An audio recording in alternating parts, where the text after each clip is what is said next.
No, I don't think so. No, we've had a few this year, so it's just another disappointing performance. Matthew, you put away the fitness issue because you finished out a game. Why would it start as disappointingly as it did? Yeah, well, I'm not quite sure. Today I thought our younger players were outstanding. You know, they got to see our future with Jacobs and O'Shea and Moore and Phillips and Pittard and those kind of guys. But, you know, they really responded, especially in the second half. They responded pretty well for us. So, you know, we contested stuff were no worries. Clearances were no worries. We just got beaten on the outside, which has been an issue all year, uncontested stuff. So Fremantle obviously come with that tactic straight away, and we were let down by everyone on the field in the first quarter and a half. Of just been able to keep with them with their spread and their ability and want to work hard, and that was what the reason why the scoreboard was like it was at quarter time and half time. Where to from now, Matty? Do you make sweeping changes, or do you stick with the young blokes that you talk about? What do you do now for next week? Well, we'll continue to play people who are in form and who are going about their footy in the right manner. And you know, I think all our young players today stood up and showed a bit and showed where they're going. So they'll continue to play them just because they're in good form, not because they're young. And yeah, where we're at the moment is because of players apart from them aren't in good enough form and aren't playing to the standard that's required of AFL, and putting too much of a load on our young guys. So we've got to keep talking to them about what their ability for our club and what they need to do to make sure we're a consistently good club. I know it's been done to death, but it's still a hot topic on especially on Talkback Radio papers. But some people say that we should lack some senior leadership out there, and some play like Chad or Jacob Surgeon would be perfect. Do you think there's room for them next week? I'm not quite sure next week. They would have, as I said, our contested stuff was great, which what they're good at. Our uncontested stuff's very poor, and they wouldn't have helped it in that regard there. So it's you know, it was our ability to work on the outside rather than the inside. What do you think you're making progress? We're making progress with the improvement of our 1 to 4 year players, and definitely making a improvement on that. You know, we've seen an improvement in our leadership of some of our players. You know, Dean Brogan's been outstanding since the start of the year. He's really shouldered a fair workload, and he's really affected by the way we're going about it at the moment, but continues to shoulder on and show a bit, and so does Jay Shields.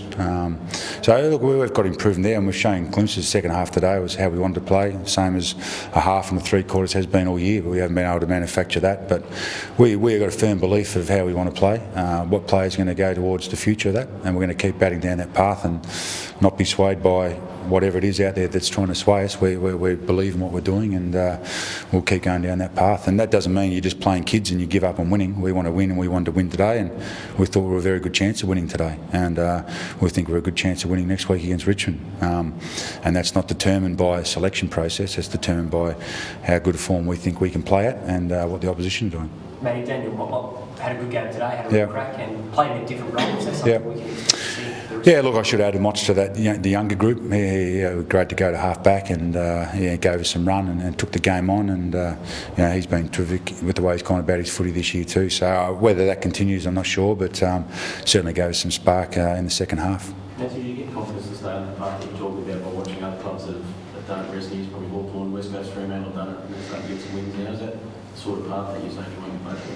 Yeah, look, I think all clubs go through whatever process you want to call it, rebuilding, youth, whatever you want to call it. But the bigger picture is we know how we want to play and what we think is going to be sustainable this year, next year and the year after, and keep progressing down that path. And it's a matter of, I keep saying, finding players that we think will be able to play that next week and in 6 months and in 12 months' time.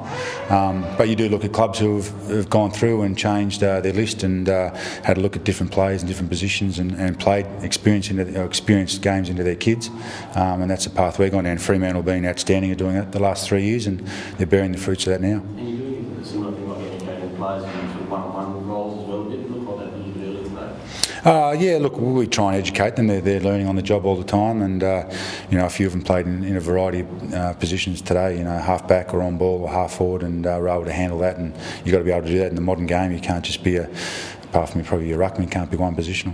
Matthew, do you think the supporter base has got that vision? Do you think they've understood what you're trying to do? Or I think so. We can. Look, all our supporters want to see wins, and I think that's true of every club, Rooch.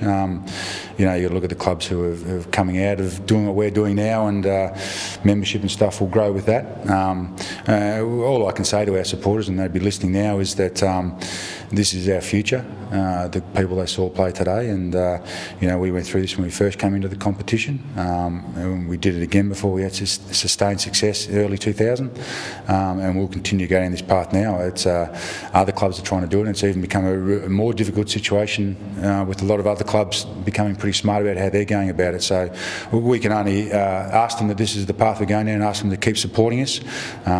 We know that not everyone will, but this is the way you do go about making sure you become a better team, and a better team for year after year, not just be able to bounce back up for 1 year, which is what we're trying to strive to do. Matthew, from everything you've just said, there's the reason to say that you're not yet willing to concede that it may have been a mistake not to select Jack Collins.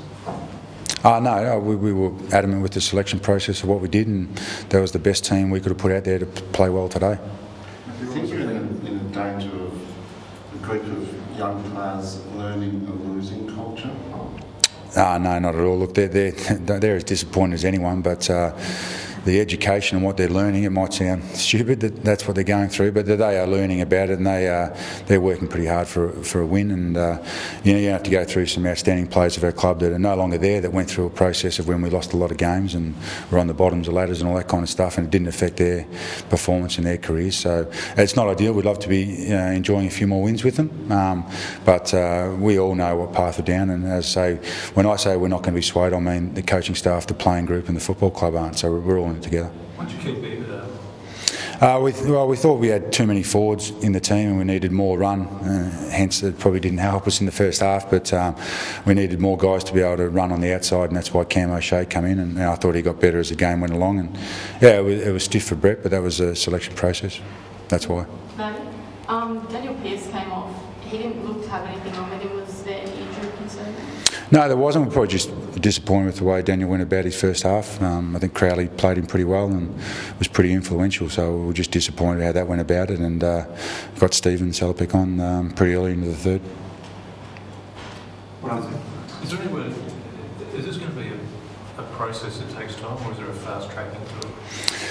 Well, the fast tracking, you can only keep educating them and teaching them and showing them and finding out the players who want to go down this path, Rooch. So it's up to us as a club to see how fast we want to do it. I can say that West Coast and Fremantle and Richmond have taken some time to get down this path, and you can look at Essendon who've taken 4 months over pre-season to get down this path. So clubs are different. It's just how quickly we all buy into it, and when that happens, it'll happen very quickly.